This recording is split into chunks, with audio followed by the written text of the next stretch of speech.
As we continue on our megacast, Hollywood is filled with people who act like they're in great shape, who for different roles really try to get into great shape. It's hard to get into shape. You might as well just stay in shape, and nobody's in shape like Joel McHale. Nobody lifts or keeps himself toned like our next guest, Joel McHale, who is there with his best friend named Beanbag. Beanbag. Yes. Hi, Joel. Joe, yeah. Oh, can you hear the helicopter? Stop. Stop. I want to eat him. Yeah, I know. He's adorable. I like the look on his face, too. Like, man, you're so lucky you give me food and biscuits. I would bite your face off right now. If you did not, if I know you weren't the guy giving me food. Look at, he got the ears back and everything. Yeah. If you were a cat, I'd kill you. Thanks, bud. How are you? Where's golf in your life? Are you? I know you have an event, but are you a big golfer? Can't you tell from the sound of the helicopters overhead that I'm in Los Angeles? Yeah. Those are golfers on their way. Somewhere.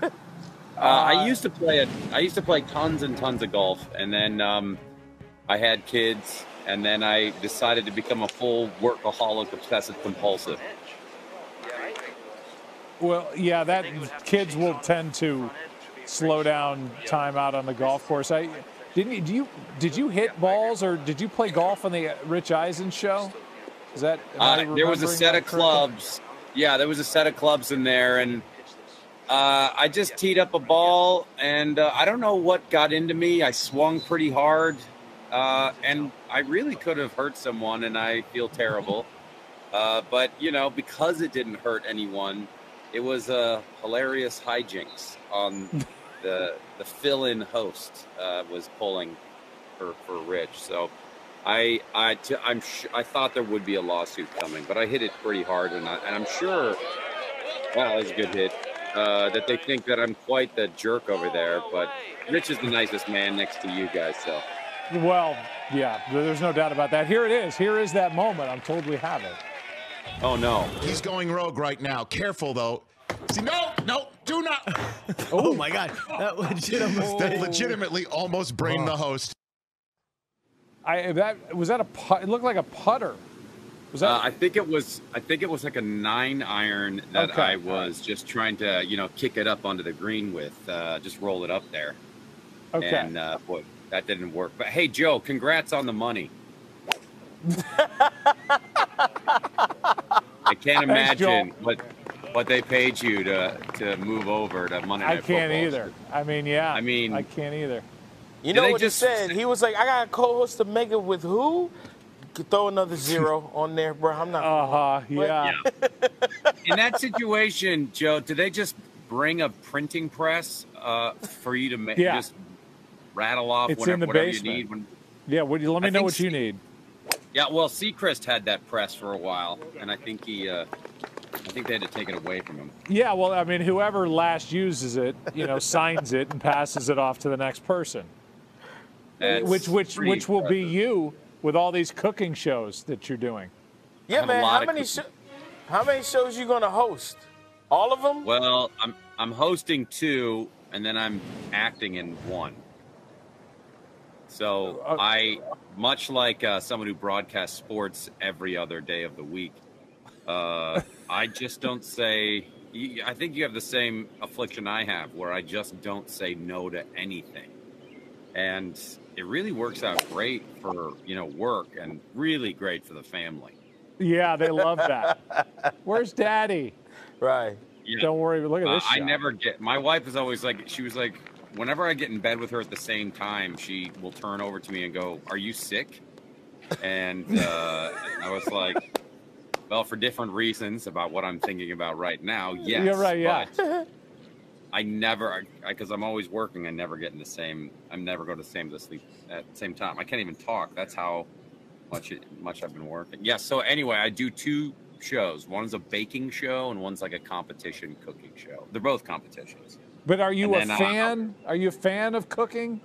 Your Instagram has turned into nothing but good-looking dishes and I'm a fan if they desserts. pay me. I'm a real big fan of the payment part. And no, I love cooking. I really do. I'm not very good at it, but I can cook meat very well. I cook fish. I can nail that. But once it gets the competition baking show I'm on is as intricate as the swing of Kevin Streeler. Of T. Gooch, and so it gets really.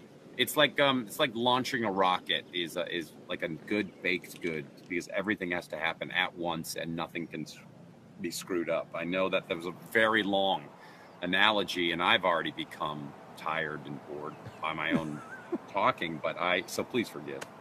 No, I've never thought of desserts that way, but I'll have a much more admiration for the end of my night when all of that rocket ship takes off in the middle of our table. How many more famous people have you had on than me? No, you're right at the top. I mean, Okay. John Hamm. Where do you consider yourself on the? You above or below John Hamm? He's in Top Gun. It's true. Yeah, and I mean, it's like you didn't have to go to John Hamm. You didn't go tell us about that Chateaubriand you competed for in that reality show you host. No, we ran a clip of him dressing down Tom Cruise as an admiral in the Navy. So yeah, you know, you don't we're have talking a clip. about flambés. Yeah, you have a clip of me with a golf club in a radio studio, and I'm not yelling at any. There's no one A-list within like 10 square miles. How about that. this? Tight end walked on at Washington. Yeah. Look at that young man. What Hamm. Yeah. Right. Why did you do that? Why'd you walk on? Well, boy, that really is the best question I've ever gotten about that. Why? Why would you do that? You're not good at football. You had no business being there. I mean, you weren't going anywhere with it, right? Theoretically? No, there was zero chance of me moving on to any sort of sport. I don't think I could have even gotten into darts after that. But I like the uniforms. They were neat. Oh. Got to go to the Rose Bowl. I had a free ticket, and I said, why not work my butt off for 2 years to get that seat? I don't know why I did a lot of things, but I was in a fraternity at the time, and there was a bunch of football players, and I had played in high school, and they're like, hey, you should come out. And I thought, ha, ha, ha, ha, ha. And all of a sudden, I was in a uniform running around trying to avoid enormous athletes trying to kill me. I look at that photo and the stuff that's on your Instagram now.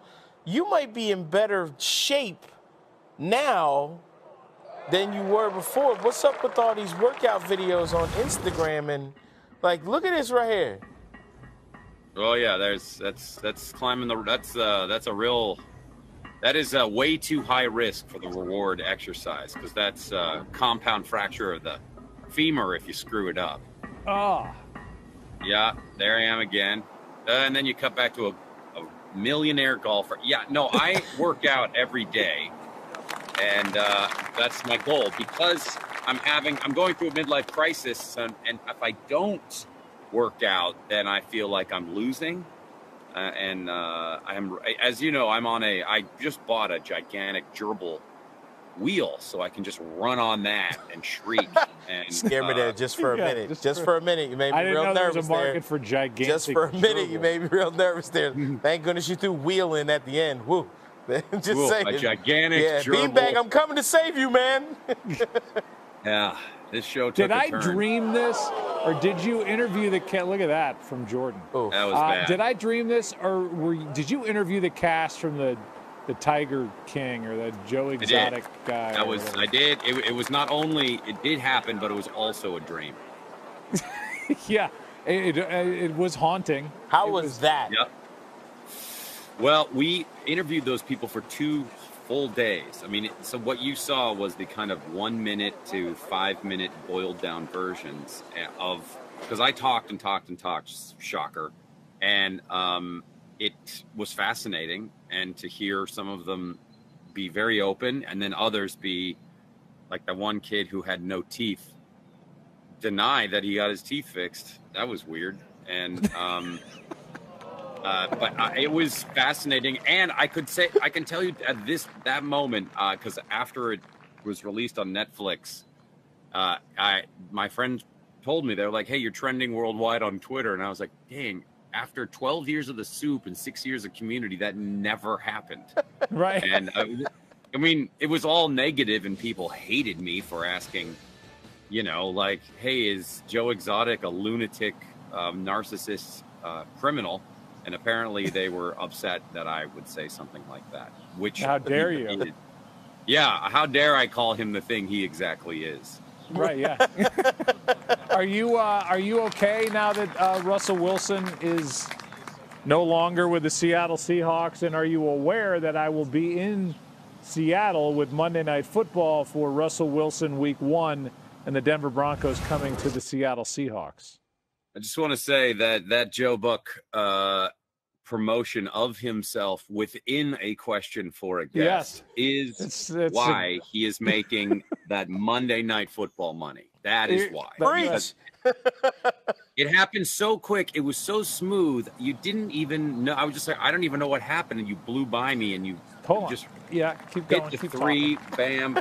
I am aware that I'm now aware that you'll be in Seattle, and I am very excited about the free tickets you will be offering me and my family. Yes, it's going to be an easy ticket. We'd also like some drink vouchers. Russell, you know, here's what I say. He was in Seattle for 10 years, and that is an eternity, right? Yes. It's an eternity. I know you guys are supposed to be covering the golf right now, but isn't this more fun to hear me scatterbrained reminisce about the Seahawks? But that's kind of the point of this. Yeah, so he had 10 years, was a very long time, and there's a side of me that was like, he should have stayed, like feel like he should have stayed there, and I was like, I don't know, it's the NFL, it is a business. I can understand why he left, and they're going to build statues for him. I mean, sure, do I want the Broncos to do poorly? Absolutely. Am I making burnt offerings and have a small altar where that stuff will be manifest? Absolutely. But I will see everyone's like, we're going to be fine this year. And I was like, I don't know, maybe. We really hope Geno Smith steps up. That seems to be our guy, right? Yeah, or Drew Lock. He came over in the trade. Who do you think they're going to start? I don't know. I think Pete Carroll's talking. He's saying all the right things about Drew Lock. I don't know that means he's going to be the guy going in, but I think they have to hope. I think he was a high second-round pick. He was maybe basically a first-round pick out of Mizzou, and it just never really clicked in Denver, and maybe a change of venue and scenery does him good. Who knows? Yeah. I mean, we all saw what happened years ago with Kurt Warner coming out of Arena Football, and, was definitely not a desired prospect before Arena Football, and then cut to him winning a Super Bowl and Janet Jackson's breast being exposed by Justin Timberlake. It's just... Yeah, I mean, everything came together. Yeah. Life is fickle. Joe and Michael, are you the type of people that if you're walking through an airport or you're, say, at a Cheesecake Factory or wherever you go, that people walk up to you and there's not even a, hey, big fan. They just immediately go into like a very distinct, like a specific sports question, and they expect you to have a conversation with them? I mean, to me, yes. There's no boundary. It's like usually starts with a slap on the back, and then it's like, hey, especially up east. Look, why do you hate the Yankees, huh? Well, you hate the Yankees. I hate you. Anyway, and then it's a question about the Yankees rotation. So I'm obligated for some reason to answer it. Yeah, and what about you, Michael? I get to walk up like, oh, hey, man, I see you on Golf Channel. It's not Golf Channel, dude. It's ESPN. Yeah, the golf with the thing. Yeah. So, Tiger, Do you hate him? Are you friends? And is he going to play next week? Like, oh, calm down. It's 5:30 in the morning. Yeah. Dude, and I haven't had coffee. I'm just trying to get on this plane and catch a nap. Waiting for the Cinnabon to open. Yeah. Now, bruh, Cinnabon. I feel like Man. you guys are missing an opportunity when people do that. I feel like this is when you could really mess with them. And you could be, like, if the guy's like, Tiger, are you friends with him? And then you could make something up about Tiger that wasn't true. You could be like, oh, didn't you hear? And they were like, what? Oh, his arm fell off last week. His foot thing is better, but he got hit in the arm, and his arm is off of his body. They have to put it back. Or Joe, you could play it really like dumb about the Yankees and then just start putting other players in there. Or like people, they're like, yeah, I think Joe Torre's got a real shot at getting the team all the way to the Super Bowl. Yeah, and then the next tweet, just met Joe Buck in the airport at LaGuardia. Something's wrong. Something's off. Yeah. He's I think the definitely best thing to do is just, yeah. Well, I think the fun thing is deny it's you, right? When people you get that all the time. Hey, man, anybody tell you look just like that dude? Like, yeah, I hear that all the time, man. I don't know why. Yeah. My name's Fred. Yeah. No, they're like, oh, my God, wait, aren't you Joe Buck? I'm like, I don't know. Joe Buck is. Who is Joe Buck? I get that a lot. You're like, wait, you look like Joe Buck, but why do you sound like Mario from Mario Kart? What? Right. Hey. What's happening? Hey, look at me. Enjoy Joe your Buck flight. I will be sitting. All right, let's go. Ricky Fowler. This is the more Ricky typical Ricky Fowler. Ricky Fowler. Fair. Yeah. This is Has the look anyone we're been used to. hit by a drive yet? This week, yes. And when that happens, that's the fault of the spectator, right? Yeah. Clearly. Yeah, it's on everyone's ticket. It's if you turn over the back of any ticket to any golf event that you go to, that you are responsible, and it is not the fault of the tournament or the player if you get hit by a golf ball. It's one of the reasons that for a little while, about a year and a half, 2 years ago, that there were some complaints about guys on the PGA Tour not yelling "for" enough, where they're very adamant about doing it on the European Tour, and sometimes on the PGA Tour it doesn't happen quite enough. But that definitely has changed now. The people yell "for," but yeah, there have been this golf course. There have been a few spectators hit. Well, we saw yesterday Tiger was in the tree line, and I mean, I don't know how he hit. Out of where he was, the people were just lined so close to where his ball was. It's almost like he, took it at somebody and bent it around him. Yeah. Which, you just can't get close enough. Yeah, I remember years and years ago, and I think it was George W. Bush. Same thing. They were lined up on the tee box, just tons of. Maybe it was George H., but he drove right into some young woman. I mean, and it was only like 20 feet, so that ball was at top speed. It was coming. Yeah. Gerald Ford was infamous for doing that at a Pro-Am one time too. He hit three different people in the same Pro-Am round. He kept playing though. What about your Pro-Am record? Oh, I'm great. I'm really good. You don't even. It's one of those things where you have to ask. Then you're already so far behind on my stats that you probably shouldn't ask. Statistically, you're one of the best. Yeah, I play in a lot of charity tournaments when I'm not. See, I spend a lot of time in Georgia because that's where all the work is. So I'm never. Oh, hey, there it is. That's it. I am hosting the. This is the SAG-AFTRA golf tournament to raise money for. It sounds like we're raising money for the union, but we're not. It's for less fortunate and people that are in dire straits medically here in Southern California. Well, that's great. Your legs on that right-hand side there, your legs are in dire straits of getting out of them socks. Yeah. What were those black socks with the green stripes? What was 1980? All right, so Michael, I don't know where you've been. Well, those are Seahawks socks, but the kids these days, if you go to the gym, if you go to your Equinox, or your LA Fitness, or your Crunch, or wherever, All the kids Let are me wearing stop you like, right there. First of all, know your audience. Let me stop you right there. I don't even hang out with guys named Jim. Okay. I feel bad for all these guys from the 70s who were named Jim now.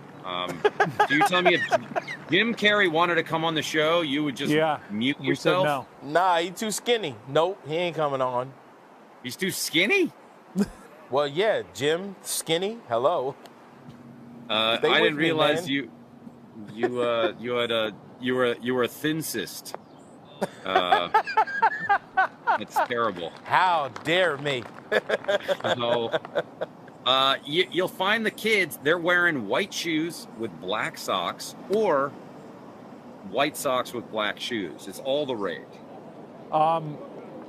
You're a prince of a guy. I wish you good luck with your cooking shows, and feel free to take another bite out of your dog while we. Me. Was this was that a classic Joe Buck wrap up? We're wrapping it up. Oh, wrapping it up. What do you think? How much do you think that costs CSPN each time you do that?